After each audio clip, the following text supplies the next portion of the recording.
Hi, mga ka-friendship. Ito na yung niluto kong kamuting kahoy. Ito na, yummy, sarap-sarap.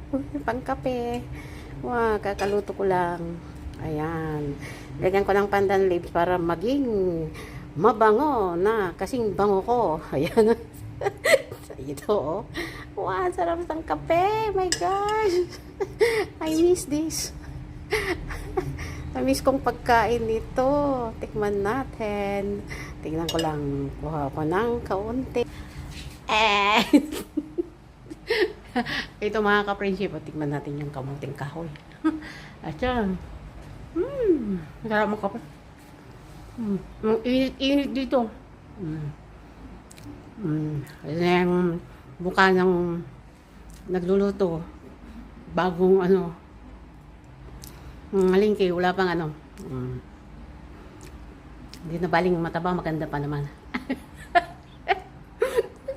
I don't care, super care. Bye po. God bless. And have a great August na ngayon. First, kayo magbago. Bye.